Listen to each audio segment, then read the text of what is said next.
ഇന്ന് ദിവസം 34.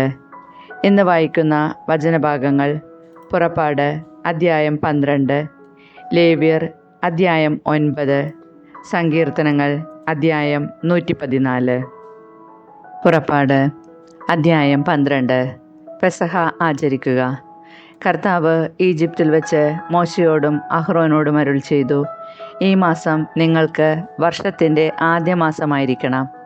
ഇസ്രായേൽ സമൂഹത്തോട് മുഴുവൻ പറയുവിൻ: ഈ മാസം 10-ാം ദിവസം ഓരോ കുടുംബത്തലവനും ഓരോ ആട്ടിൻകുട്ടിയെ കരുതി വയ്ക്കണം. ഒരു വീടിന് ഒരാട്ടിൻകുട്ടി വീതം. ഏതെങ്കിലും കുടുംബം ഒരാട്ടിൻകുട്ടിയെ മുഴുവൻ ഭക്ഷിക്കാൻ മാത്രം വലുതല്ലെങ്കിൽ ആളുകളുടെ എണ്ണം നോക്കി അയൽ കുടുംബത്തെയും പങ്കുചേർക്കട്ടെ.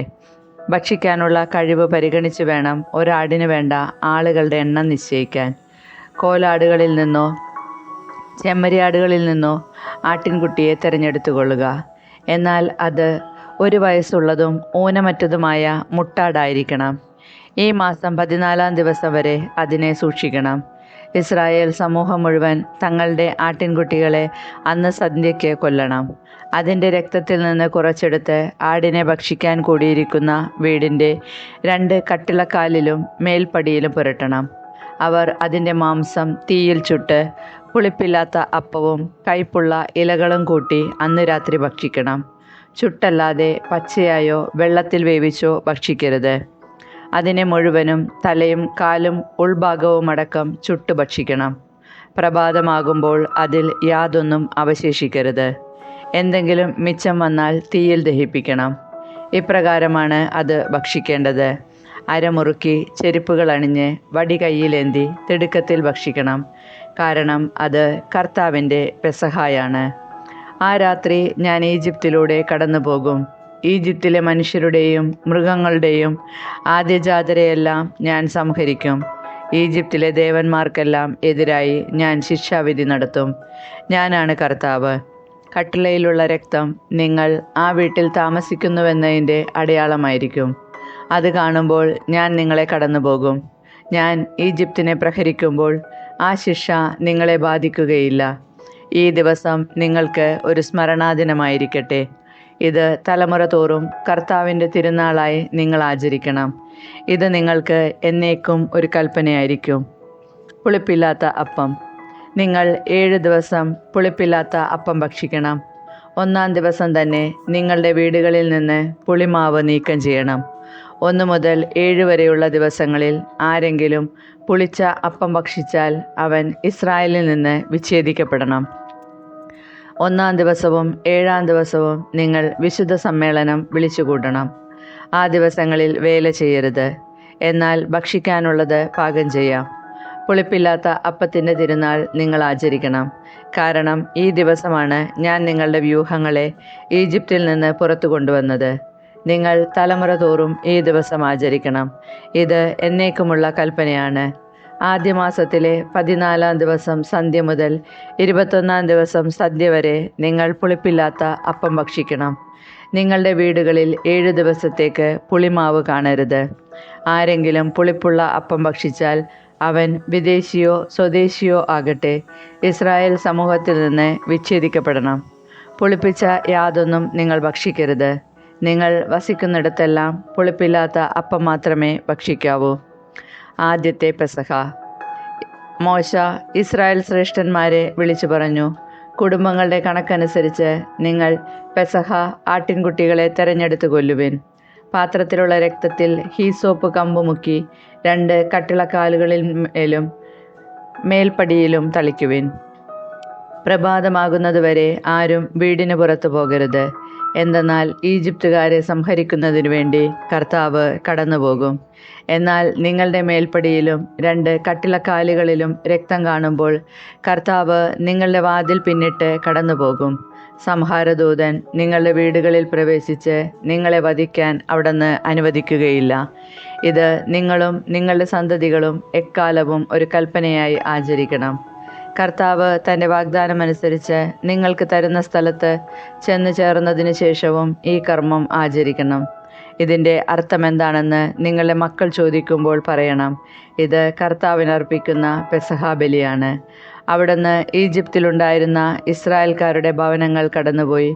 ഈജിപ്തുകാരെ സംഹരിച്ചപ്പോൾ അവിടുന്ന് ഇസ്രായേൽക്കാരെ രക്ഷിച്ചു. അപ്പോൾ ജനം കുമ്പിട്ട് ദൈവത്തെ ആരാധിച്ചു. അനന്തരം ഇസ്രായേൽക്കാർ അവിടം വിട്ടുപോയി. കർത്താവ് മോശയോടും അഹ്റോനോടും കൽപ്പിച്ചതുപോലെ ജനം പ്രവർത്തിച്ചു. ആദ്യജാതർ വധിക്കപ്പെടുന്നു. സിംഹാസനത്തിലിരുന്ന ഫറവോ മുതൽ കാരാഗൃഹത്തിൽ കഴിഞ്ഞിരുന്ന തടവുകാരൻ വരെ ഈജിപ്തിലുണ്ടായിരുന്ന എല്ലാവരുടെയും ആദ്യജാതരെ അർദ്ധരാത്രിയിൽ കർത്താവ് സംഹരിച്ചു. കന്നുകാലികളുടെ കടിഞ്ഞൂലുകളും കൊല്ലപ്പെട്ടു. ഫറവോയും അവൻ്റെ സേവകരും ഈജിപ്തുകാർ മുഴുവനും രാത്രിയിൽ ഉണർന്നു. ഈജിപ്തിൽ നിന്ന് വലിയ നിലവിളി ഉയർന്നു. കാരണം ഒരാളെങ്കിലും മരിക്കാത്തതായി ഒരു വീടും അവിടെ ഉണ്ടായിരുന്നില്ല.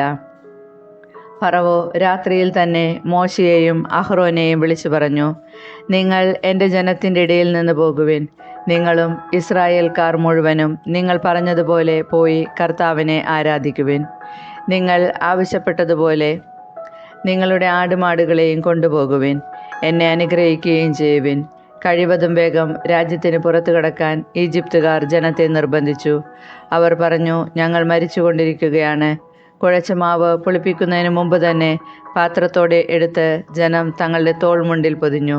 മോശ പറഞ്ഞതുപോലെ ഇസ്രായേൽക്കാർ പ്രവർത്തിച്ചു. അവർ ഈജിപ്തുകാരോട് പൊന്നും വെള്ളിയും കൊണ്ടുള്ള ആഭരണങ്ങളും വസ്ത്രങ്ങളും ചോദിച്ചു. കർത്താവ് ഈജിപ്തുകാർക്ക് ഇസ്രായേൽക്കാരോട് ആദരം തോന്നിച്ചതിനാൽ അവർ ചോദിച്ചതൊക്കെ ഈജിപ്തുകാർ കൊടുത്തു. അങ്ങനെ അവർ ഈജിപ്തുകാരെ കൊള്ളയടിച്ചു. ഇസ്രായേൽക്കാർ പുറപ്പെടുന്നു. ഇസ്രായേൽക്കാർ റമസേസിൽ നിന്ന് സുക്കോത്തിലേക്ക് കാൽനടയായി യാത്ര തിരിച്ചു. അവർ സ്ത്രീകളെയും കുട്ടികളെയും കൂടാതെ ഏകദേശം 6,00,000 പുരുഷന്മാരുണ്ടായിരുന്നു. ഇതര വിഭാഗത്തിൽപ്പെട്ട വലിയൊരു ജനസമൂഹവും അവരോടൊപ്പം പുറപ്പെട്ടു. വളരെ ആടുകളും കന്നുകാലികളും അവരോടുകൂടെ ഉണ്ടായിരുന്നു. ഈജിപ്തിൽ നിന്ന് കൊണ്ടുപോകുന്ന മാവ് പുളിപ്പിക്കാത്തതായിരുന്നതിനാൽ അവർ പുളിപ്പില്ലാത്ത അപ്പം ചുട്ടു. തിടുക്കത്തിൽ പുറത്താക്കപ്പെട്ടതിനാൽ യാത്രക്കായി ആഹാരമൊരുക്കാൻ അവർക്ക് സമയം ലഭിച്ചില്ല. ഇസ്രായേൽക്കാരുടെ ഈജിപ്തിലെ വാസക്കാലം 430 വർഷമായിരുന്നു. 430 വത്സരം പൂർത്തിയായ അന്ന് തന്നെ കർത്താവിൻ്റെ സമൂഹം മുഴുവൻ ഈജിപ്തിൽ നിന്ന് പുറപ്പെട്ടു. അവരെ ഈജിപ്തിൽ നിന്ന് പുറത്തു കൊണ്ടുവരാൻ വേണ്ടി കർത്താവ് ജാഗ്രതയായി വർത്തിച്ച രാത്രിയാണത്. അക്കാരണത്താൽ തലമുറ തോറും ഇസ്രായേൽക്കാർ ഉറക്കം വിളിച്ചിരുന്ന് ആ രാത്രി കർത്താവിൻ്റെ ബഹുമാനാർത്ഥം ആചരിക്കണം. പെസഹ ആചരിക്കേണ്ട വിധം കർത്താവ് മോശയോടും അഹ്റോനോടും അരുളി ചെയ്തു. പെസഹ ആചരിക്കേണ്ട ചട്ടം ഇതാണ്: പരദേശിയായ ഒരുവനും പെസഹ ഭക്ഷിക്കരുത്. എന്നാൽ വിലയ്ക്ക് വാങ്ങപ്പെട്ട അടിമ പരിച്ഛേദനെങ്കിൽ അവന് ഭക്ഷിക്കാം. പരദേശിയും കൂലിക്കാരനും അത് ഭക്ഷിക്കരുത്. പാകം ചെയ്ത വീട്ടിൽ വെച്ച് തന്നെ പെസഹ ഭക്ഷിക്കണം. മാംസത്തിൽ നിന്ന് അല്പം പോലും പുറത്തു കൊണ്ടുപോകരുത്. ആടിൻ്റെ അസ്ഥിയൊന്നും ഒടിക്കുകയുമരുത്. ഇസ്രായേൽ സമൂഹം മുഴുവൻ ഇത് ആചരിക്കണം. നിങ്ങളുടെ ഇടയിൽ പാർക്കുന്ന പരദേശി കർത്താവിൻ്റെ പെസഹ ആചരിക്കാൻ ആഗ്രഹിക്കുന്നെങ്കിൽ അവൻ്റെ വീട്ടിലുള്ള പുരുഷന്മാരെല്ലാവരും പരിച്ഛേദന സ്വീകരിക്കണം. അതിനുശേഷം പെസഹ ആചരിക്കാം. അപ്പോൾ അവൻ സ്വദേശിയെ പോലെയാണ്. അപരിച്ഛേദിതരാരും പെസഹ ഭക്ഷിക്കരുത്. സ്വദേശിക്കും നിങ്ങളുടെ ഇടയിൽ പാർക്കുന്ന പരദേശിക്കും ഒരു നിയമമേ ഉണ്ടാകാവൂ.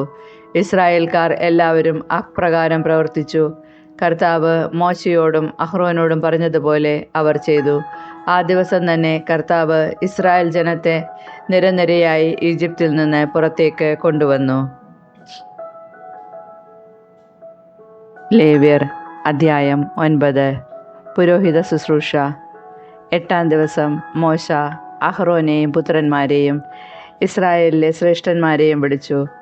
അവൻ അഹ്റോനോട് പറഞ്ഞു, പാപപരിഹാര ബലിക്കായി ഊനമറ്റ ഒരു കാളക്കുട്ടിയെയും ദഹനബലിക്കായി ഊനമറ്റ ഒരു മുട്ടാടിനെയും കർത്താവിൻ്റെ മുൻപിൽ സമർപ്പിക്കണം.